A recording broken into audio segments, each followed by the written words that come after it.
And what I discovered, that was maybe 3 to 4 years working with the patients to find out what exactly is the right mineral.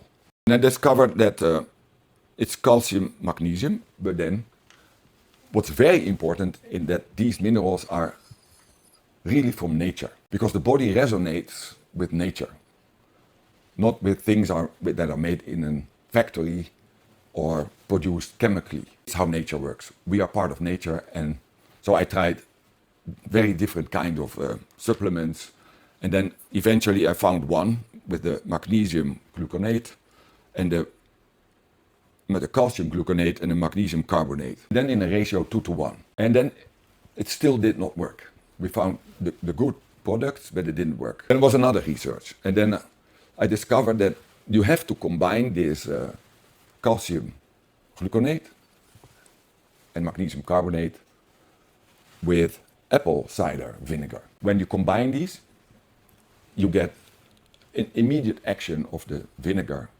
with the calcium minerals and the magnesium minerals. And then that combination can go through the stomach in the small intestines and it will be absorbed. But then there was another problem or things I had to find out, and then I went back to this book, to the vitamin K2. So what is vitamin K2 doing? And then another vitamin is vitamin D3.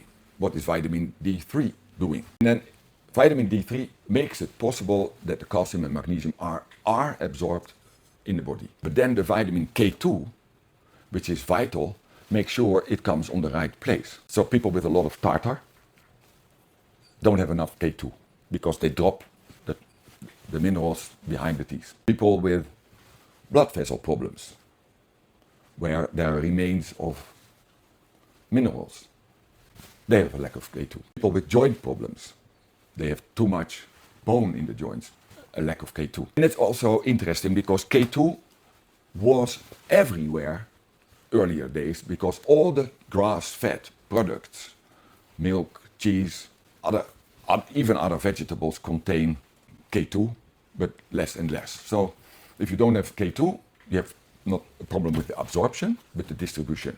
It gets nowhere. It's funny that Weston Price found it out, and that the scientists discovered vitamin K2 only in 2007, 70 years later. And then you come back to this, and that's why I call it remineralization package.